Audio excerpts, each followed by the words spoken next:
आफ्नै जीवनभित्र लुकेर बसेको आत्मबल, ऊर्जा, प्रतिभा, सम्पन्नता, प्रेम, शान्ति र आनन्दलाई चिनेर प्रकट गर्न नयाँ यात्रा प्रारम्भ गरौँ।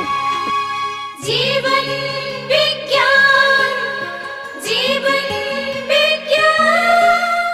प्रश्न छ, एउटा झुसिल किरा पुतली बन्न गरेको सङ्घर्ष जस्तै मान्छेले भौतिक एवं आध्यात्मिक रूपमा कसरी सङ्घर्षबाट निखारिएर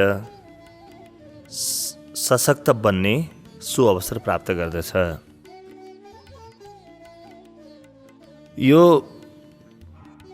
एउटा झुसिल किरा पुतली बन्ने कथा मात्रै होइन, सम्पूर्ण मनुष्यताको कथा हो। हामीले देखेका छौँ, सुनेका छौँ कि जुन भुइँमा घस्रेर करिब घस्रेर हिँड्ने झुसिल किरा छ, त्यो बिस्तारै बिस्तारै सङ्घर्षको एउटा कथाबाट अगाडि बढ्छ र त्यो सङ्घर्षको कथाबाट बढ्दै गर्दा ऊ कुनै दिन पुतली भएर आकाशमा उड्न सक्ने हुन्छ।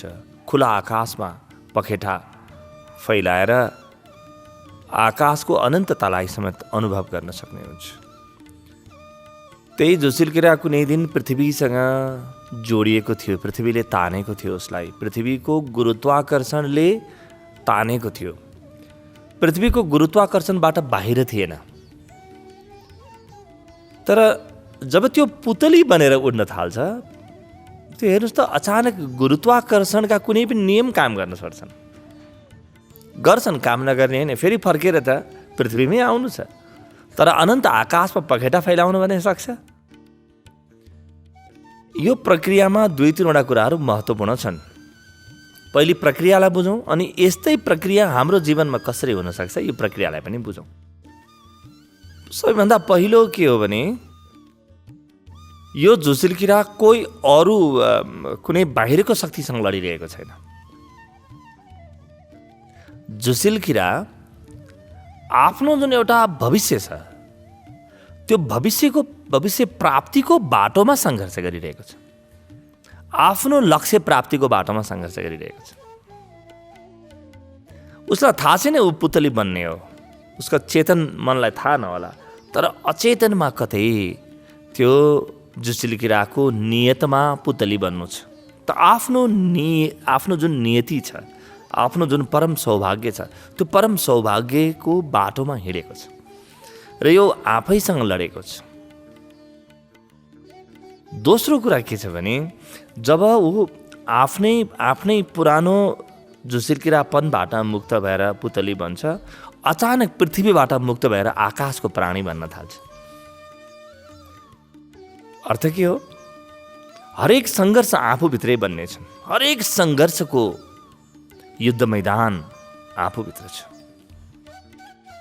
सङ्घर्ष कहीँ बाहिर छैन, महाभारत कहीँ बाहिर छैन, महाभारत आफूभित्रै छ।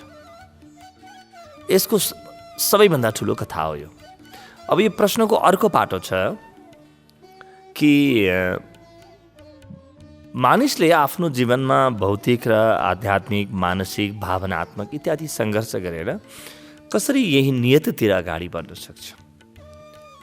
यो झुसिल किराको कथा, जुनलाई अङ्ग्रेजीमा यो प्रक्रियालाई मेटामर्फोसिस भनिन्छ, यो आत्मिक रूपान्तरणको प्रक्रिया, मनुष्यको जीवनमा ठिक यही नियम लागू हुन्छ र यही नियमलाई हामी भगवान शिव भन्दछौँ। शिवरात्रिको मूल विज्ञान पनि यही नियमसँग सम्बन्धित छ। आत्मिक रूपान्तरणको सुअवसरलाई हामीले शिवरात्रि भन्दछौँ। जुन चेतना सङ्घर्ष गरिरहेको छ कि म आकाशको अनन्ततालाई स्पर्श गर्न सकूँ, जीवनको दिव्यतालाई स्पर्श गर्न सकूँ, त्यो सङ्घर्ष गरिरहेको चेतनाको अन्तर्कथाबाट शिवत्व जन्मिन्छ। त्यसैलाई हामी शिवत्व पनि भन्दछौँ। यो प्रक्रियाबाट मनुष्यले कसरी पाठ सिक्ने? मनुष्य यो प्रक्रियाबाट अलग छैन। प्रकृतिका कुनै पनि प्रक्रियाबाट मनुष्य कहीँ अलग छैन। मनुष्यको जीवनमा ठिक यही घटना गर्छ। हामी सङ्घर्ष त गर्छौँ, हामी सबै मेहनत गर्छौँ। हेर्नुहोस् त, को मेहनत गर्दैन? बिहान उठेदेखि बेलुकी सुतिन्जेलसम्म हरेक व्यक्ति दौडिन्छ, उफ्रिन्छ, कुद्छ, नाना प्रकारका मेहनत गर्छ। तर के ती मेहनतले हामीलाई झुसुले किराबाट पुतली बनाइरहेको छ? ती मेहनतहरू कहीँ पुगेका छन् कि छैनन्? यसलाई हामीले राम्रोसँग बुझ्नुपर्छ, आफ्नो जीवनमा हामीले खेलाएर हेर्नुपर्छ। अब यहाँनिर अरू कुनै पशुपन्छी वा कीट पतङ्ग र मनुष्यको बिचको मूल फरक आउँछ।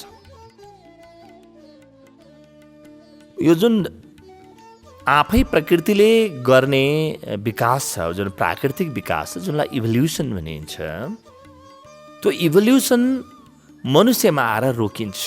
प्रकृतिले धकेल्दै धकेल्दै मलाई मनुष्यसम्म बनाइदियो। म विभिन्न प्रक्रियाबाट कहिले रुख हुँदै, त्योभन्दा पहिले चट्टान हुँदै, त्यसपछि बिस्तारै बिस्तारै विभिन्न प्रकारका प्राणी हुँदै हुँदै हुँदै हुँदै कहीँ म मनुष्यसम्म आइपुगेँ। यहाँ आएर प्राकृतिक विकास रोकियो।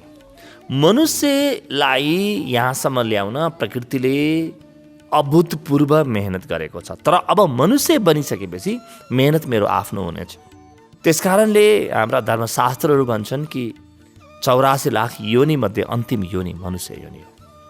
कारण यो, अब प्रकृतिले तपाईँमाथि काम गर्ने छैन। तपाईँले आफ्नो तर्फबाट केही काम गर्नु भएन भने तपाईँको जीवन जन्मिता जस्तो थियो, मृत्युको घडीसम्म त्यस्तै नै रहनेछ। तिनै दुःख, तिनै सङ्घर्ष, तिनै तनाव, तिनै चिन्ता, तिनै असफलता, तिनै अभावबाट हाम्रो प्राण जीवनभर हल्लिराख्नेछ। त हामीले गरिरहेका सङ्घर्षहरूले हामीलाई पुतली बनाइरहेका छन् कि छैनन्? पुतली बनाउनको लागि के गर्नुपर्छ? कस्ता प्रकारका सङ्घर्षहरू मैले जीवनमा प्रारम्भ गर्नुपर्छ? अथवा मैले गर्ने सङ्घर्षमा के गुणहरू आयो भने, कस्ता गुणहरू आयो भने ती सङ्घर्षले मलाई कहीँ पुर्याउँछन्? सबभन्दा पहिलो, प्रकृतिले अरू सबै प्राणीलाई भित्रबाट लक्ष्य दिएको छ, तिमी यो बन्ने भनेर। त्यही लक्ष्यको लागि उनीहरू मेहनत गर्छन्। तर मनुष्यको लागि लक्ष्य दिएको छैन। मनुष्यले आफ्नो लक्ष्य आफै खोज्नुपर्छ। त सबभन्दा पहिलो प्रक्रिया हो कि मनुष्यले आफ्नो लक्ष्यको पहिचान गरोस्। लक्ष्यको पहिचान नगरिकन गरेका कुनै पनि मेहनत कहिले पनि काम लाग्दैनन्, कुनै पनि सङ्घर्ष काम लाग्दैनन्। त्यसकारणले त हामी देख्छौँ जुन समाजले लक्ष्य निर्धारण सिक्यो त्यो समाज अग्रगामी छलाङमा गयो, र जुन समाजले, जुन व्यक्तिले जीवनको लक्ष्य निर्धारण गर्ने, जीवनको लक्ष्य पत्ता लगाउने तरिका सिकेको छैन, प्रक्रियासँग अवगत छैन, त्यो समाज पछाडि रह्यो। हाम्रो समाज लामो समयदेखि आर्थिक र अरू विभिन्न आयामहरूमा पछाडि किन बस्यो भने हाम्रो जीवनमा जीवनको मूल उद्देश्य खोज्ने, जीवनको लक्ष्य खोज्ने, जीवनको मूल चेष्टालाई पहिल्याउने काम हामीले गर्न छाड्यौँ। दैनिक खान पिउनुमा मात्रै हाम्रो जीवन व्यतीत भयो, र खानु पिउनु जीवनको लक्ष्य होइन। यो त मोटर गाडी छ मसँग, मोटर गाडीबाट त म कहीँ पुग्ने हो। मोटर गाडीमा तेल हालिराख्नु त्यो मोटर गाडी हुनुको लक्ष्य होइन।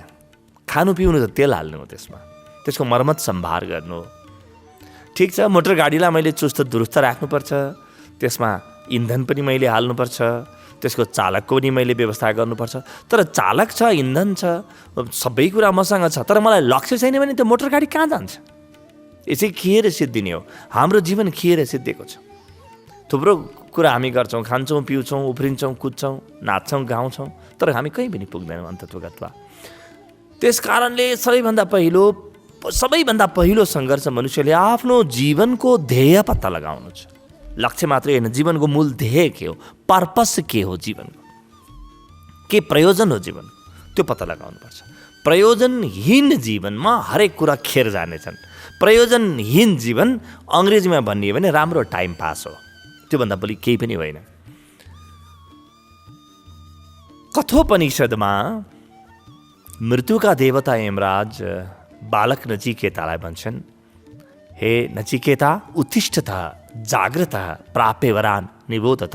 उठ, जाग, तिमी भित्रको उद्देश्यले तिमीलाई बोलाइरहेको छ। उद्देश्य कहीँ भित्र छ, प्रकृतिले खोलेर दिँदैन। झुसिल किरालाई धकेल्दै धकेल्दै पुतलीसम्म पुर्याइदिन्छ, तर मान्छेलाई धकेल्दै धकेल्दै भगवान् बुद्ध बनाइदिँदैन प्रकृतिले। यहाँ आएर रोकिन्छ, व्युत्पत्ति रोकिन्छ। त्यस कारणले पहिले म आफ्नो जीवनको मूल लक्ष्य पत्ता लगाऊँ। त्यो लक्ष्य म भित्रै छ, तर त्यसको लागि मैले खुब सङ्घर्ष गर्नुपर्छ। यो सङ्घर्ष कहीँ बाहिरतिर मात्रै भएर पुग्दैन, यो सङ्घर्ष त मैले आफूभित्र गर्नुपर्छ। मेरो जीवनको मूल ध्येय मैले पत्ता लगाउनुपर्छ। मैले मूल ध्येय पत्ता लगाउने बित्तिकै दोस्रो अत्यन्तै महत्त्वपूर्ण चरण हो कि त म त्यो ध्येय, त्यो लक्ष्यप्रति कृत सङ्कल्पित हौँ। मान्छेसँग अर्को एउटा समस्या छ, जस्तो झुसिल किरालाई बाटामा हिँड्दा कुनै राम्रो भवन मन पर्यो, कुनै राम्री युवती वा युवक मन पर्यो, कुनै राम्रो घर देख्यो, यहाँ बसौँ, बास बसौँ, 2-4 दिन यहीँ रमाइलो गरौँ भन्ने उसको जीवनमा त्यस्ता प्रकारका व्यवधान छैन। उसका वासनाहरू, इच्छाहरू सीमित छन्। त्यस कारणले ऊ पुतली बन्छ भन्छ, तर मान्छे नबन्न सक्छ। मान्छेलाई विचलनमा लैजाने, मान्छेलाई आफ्नो मूल लक्ष्यबाट विचलित गर्ने हजारौँ कुराहरू छन्। आकर्षण धेरै छन्, वरपर चाहिँ धेरै प्रकारका यो निमन्त्रणाहरू छन्, प्रेम निमन्त्रणाहरू। यिनीहरूबाट बच्नको लागि त मान्छेले दोस्रो कुरा के हो भने लक्ष्य निर्धारण गरिसकेपछि निरन्तर हिँड्ने सङ्कल्प गर्नुपर्छ र आत्मसंयमको अग्नि बाल्न थाल्नुपर्छ। मेरो मूल उद्देश्यबाट विचलित नहुने गरी जीवनका प्रक्रियाहरू मैले अगाडि बढाउनुपर्छ। होइन भने त मान्छेले हेर्नुहोस् त, विवाहमा वर्ष 2 वर्ष खर्च गरिदिन्छ, त्यसपछि सन्तान उत्पादनमा कति समय खर्च गरिदिन्छ, कति आफ्नो प्रेम लगानी गर्छ। यी दैनिक जीवनका प्रक्रियामै ऊ करिब करिब सकिन्छ। एउटा झुसिल किराको जीवनमा यस्तो हुँदैन। उसलाई त प्रकृतिले त्यो लिकमा हालेको छ। मान्छे त लिकबाट बाहिर जान सक्छ, त्यो मान्छेको खुबी हो, किनभने मान्छे स्वतन्त्र छ। त्यो झुसिल किरा पुतली नबन्न स्वतन्त्र छैन। मान्छे आफूभित्रको भाग्यलाई नखोल्न स्वतन्त्र छ। आफ्नो भाग्य, आफ्नो जुन भविष्य छ, त्यो भविष्यबाट विमुख भएर मान्छे बाँच्न सक्छ। तर झुसिल किरालाई त्यो प्रकृतिले धकेलेको गर्छ। त्यहाँ प्रकृतिले काम गरिरहेको हुन्छ। मनुष्यमाथि प्रकृतिले काम गर्न छोड्छ। खालि उसको शरीर र मनलाई प्रकृतिले आफ्नो हातमा लिएको छ, त्यति मात्रै हो। अरू स्वतन्त्रता दिएको छ, चेतनागत स्वतन्त्रता छ मनुष्यसित।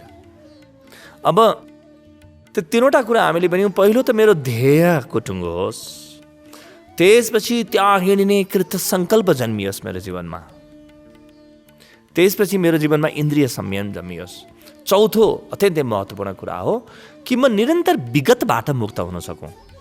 झुसिल किराले आफ्नो इतिहास पल्टाएर हेर्दैन, कहाँ के थियो, कस्तो थियो। त्यसले उसलाई खास पीडा पनि दिँदैन होला। कतिवटा अरू झुसिल किराले उसलाई गाली गरेका थिए, के थियो, यो स्वाभाविक प्रक्रियाको रूपमा उसले लिन्छ होला सम्भवतः।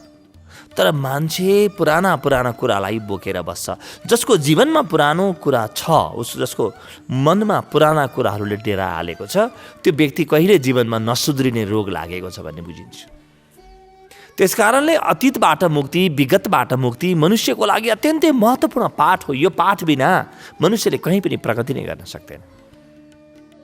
ठिक छ, जीवनका यी पुराना कुराहरू म हेरौँ, तर म आफ्नो शरीर हल्लाइदिउँ, टाउको हल्लाइदिउँ, शरीर हल्लाइदिउँ, मन हल्लाइदिउँ, पुरानो धुलो झारौँ र बिहान फेरि म उठेर हिँड्न थालौँ। किनभने मलाई इतिहासतिर फर्किनु छैन। इतिहासले मलाई के गर्छ, पुराना कुराले मलाई के गर्छ, त्यतैतिर फर्काउँछ। मलाई त्यतातिर हिँड्नु नै छैन। मलाई हिँड्नु त भविष्यतिर छ। इतिहास जहिलेसुकै अन्धकारमा हुन्छ। इतिहासको अँध्यारोबाट म भविष्यको उज्यालोतिर लम्किने प्राणी हो। मेरो आँखा जहिलेसुकै भविष्यतिर हुनुपर्छ। पुराना कुराहरूले, दुःख सुखका घटनाहरूले, सफलता असफलताले, मान अपमान, यश अपयश इत्यादिका घटनाहरूले हामीलाई आफ्नो मूल ध्येयबाट विचलित गर्ने मात्रै होइन, बाटोबाटै ठिक उल्टो फर्काइदिन्छ। त्यस कारणले यो अर्को महत्त्वपूर्ण पाठ हो कि हामी विगतबाट निरन्तर मुक्त हुनुपर्छ। अर्को एउटा महत्त्वपूर्ण पाठ मनुष्यले सिक्नुपर्छ, त्यो हो खुसी रहने पाठ। त्यो झुसिल किरालाई उसले जे गरोस् चाहे नगरोस् धकेलेर प्रकृतिले पुतली बनाइदिन्छ। त्यो प्रकृतिको महाचोट छ। प्रकृतिको आरणमा त्यो झुसुल किरा पाक्छ। प्रकृतिको भट्टी छ जहाँ त्यो सुन जस्तो बनेर पुतली बनेर उठ्छ। तर मनुष्यको जीवनमा प्रकृतिको भट्टी छैन। मनुष्यको जीवनमा आफ्नो आत्माको भट्टी बाल्नुपर्छ। उसले आफ्नो आत्माको आगोमा पाक्नुपर्छ। र निरन्तर खुसी हुन सिकेन मनुष्यले भने उसका कुनै पनि कदम काम लाग्दैनन्। हेर्नुहोस् त, जतिसुकै महान लक्ष्य होस्, जीवन दुखी हुन थाल्यो भने अलि दिनपछि यो व्यक्तिले आफूलाई भट्टीमा, आफूलाई जुवाघरमा, यो व्यक्तिले आफूलाई यिनै प्रकारका जहाँ चेतनाको क्षय हुन्छ त्यस्ता प्रकारको सङ्गतमा आफूलाई पाउन थाल्छ। त्यस कारणले खुसी रहनु, आन्तरिक खुसी उत्पादन गर्नु अत्यन्तै महत्त्वपूर्ण हुन्छ। मनुष्यलाई प्रकृतिले खुसी सहज रूपमा दिन छोड्छ। प्रकृतिले छोडिदिन्छ खुला मैदानमा कि तिम्रो आफ्नो खुसी आफै खोजा। खुसीको इन्धन हो मनुष्यको जीवनमा। अर्को इन्धन के छ? अगाडि बढ्ने जुन इन्धन छ, जुन महाधक्का हो, त्यो खुसीको धक्का हो। त्यस कारणले म जति खुसी हुन्छु उति लामो इन्धन हुन्छ मसित, उति लामो मानव सामल हुन्छ मसित यो जीवनको यात्रामा। खुसी मेरो जीवनको मानव सामल हो। खुसी त मेरो अर्नी हो। गाउँघरमा भन्छौँ नि, अर्नी खाजा हो मेरो। त्यही खाजा खाँदै म अगाडि हिँड्दै गर्नुपर्छ जीवनको यो विराट तपस्या रूपी अग्निमा। यो तपस्या शब्द पनि बडो प्यारो छ। मैले लिएको उद्देश्यका लागि मैले सङ्घर्ष गरेँ भने तपस्या, अरू कसैले लिएको उद्देश्यको लागि मैले सङ्घर्ष गरेँ भने, अरू कसैको उद्देश्यको लागि मैले सङ्घर्ष गरेँ भने यो दासपन। म त्यहाँ दास हुन्छु। अरूको उद्देश्यको बाटोमा म हिँडेँ भने दास हुन्छु। मेरो उद्देश्यको बाटोमा म हिँडेँ भने सम्राट हुन्छु। किनभने आफ्नो उद्देश्य अनुसार जीवनमा दुःखलाई निमन्त्रणा गर्नु तपस्या हो। तपस्या शब्दको एउटै अर्थ हुन्छ आफ्नो ताप आफै जन्माऊ, अरू कसैले तिमीलाई तताउनु नपरोस्। आफै तात तिमी, भित्रबाट तिमी आगो बाल, भित्रबाट तात तिमी। त्यो तापबाट, आफ्नो स्वतापबाट पाक्नु नै तपस्या हो। त्यस कारणले मनुष्यले तपस्याको बाटो रोज्नुपर्छ। मनुष्यले अरू कुनै बाटो रोज्नै सक्दैन। अरू कसैले मलाई तातो लगाउनै सक्दैन। त्यही काम मैले आफ्नो मनले थम्याएर गरिरहेको छु, मैले रोजेर गरेको छु, खुसी भएर गरेको छु भने त्यही कामले मेरो जीवन रूपान्तरित हुन्छ। तर त्यही काम मलाई भित्रबाट जागर छैन, मेरो आफ्नो रोजाइ होइन, अरू कसैले अराएको कारणले गरेको छु, अरू कसैले डराएको, धम्काएको, लोभाएको कारणले मैले गरिरहेको छु भने त्यो कामले मलाई कुनै पनि प्रकारको रूपान्तरण गर्दैन। त्यो काम मेरो लागि बोझ बन्दछ। त्यो काम मेरो लागि भार बन्दछ, ठुलो भारी बन्छ। आफूले रोजेको गन्तव्य जतिसुकै दुर्गम भए पनि सुगम लाग्छ। अरूले दिएको गन्तव्य सुगमतम भए पनि दुर्गम नै लाग्छ। किनभने यो मनुष्यको जीवन पथमा आफूले रोजेको बाटोभन्दा सजिलो केही पनि छैन। जतिसुकै कठिन मार्ग किन नहोस्, यदि मैले आफूले रोजेको हो भने त्यो मार्ग मलाई अत्यन्तै काम लाग्छ। बाटोमा काँडा भरिएको होस्, कण्टका किर्ण होस् मेरो मार्ग, र पनि आफूले रोजेको छु, मेरा पैतालाहरू रगतले भरिएका छन् भने त्यो रगतले पनि मलाई ऊर्जा दिन्छ। आफ्नो रगतले मलाई ऊर्जा दिन्छ। आफ्नो रगतले मलाई साहस दिन्छ, हिम्मत दिन्छ कि मसँग रगत त बाँकी रहेछ, यो रगतको बलमा म अगाडि बढ्छु। तर यदि अरू कसैले मेरो बाटोमा काँडा बिछाएका छन् र त्यो बाटोमा हिँड्नमा राजी छैन, अरू कसैले मलाई यो बाटोमा हिँड्न प्रेरित गरेको छ भने यो पहिलो काँडाले नै मलाई ढाल्नेछ।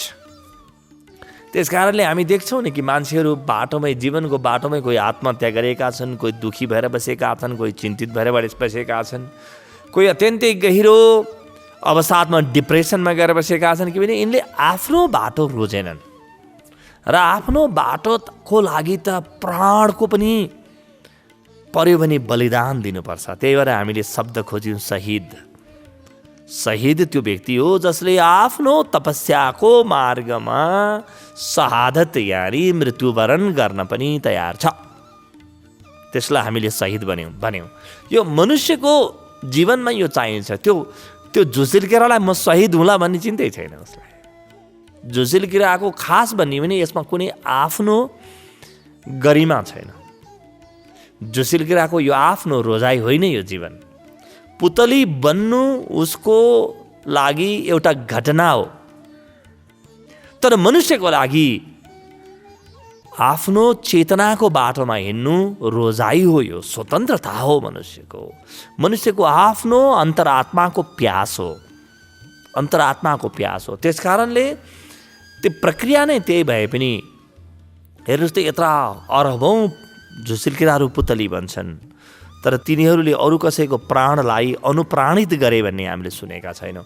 तर एउटा मनुष्य जब उठेर बुद्ध बन्दछ वा कृष्ण बन्दछ वा राम बन्दछ, एउटा मनुष्य उठेर मदर टेरेसा या महात्मा गान्धी बन्दछ, एउटा मनुष्य उठेर स्वर्गद्वारी महाप्रभु बन्दछ भने लाखौँ व्यक्तिको जीवनलाई अनुप्राणित गरिदिन्छ। किनभने यहाँ उसको आफ्नो गौरव छ, आफ्नो गरिमा छ, यो आफ्नो पसिनाको कमाइ हो। यी सिद्धार्थ गौतमको आफ्नो पसिनाको, आफ्नो तपस्याको कमाइ हो यो बुद्धत्व। कहीँ बाहिरबाट प्रकृतिले दिएको होइन। प्रकृतिले दिएको कुरा पनि सापटी हुन्छ। प्रकृतिले दिएको कुरा पनि स्वतन्त्रता होइन, परतन्त्रता हुन्छ। मान्छेले आफ्नो खुट्टा पनि आफै कमाउनु पर्ने हुन्छ। प्रकृतिले मलाई खुट्टा दियोस्, दिएर पठाओस्, तर हिँड्न मैले आफै सिक्नुपर्ने हुन्छ।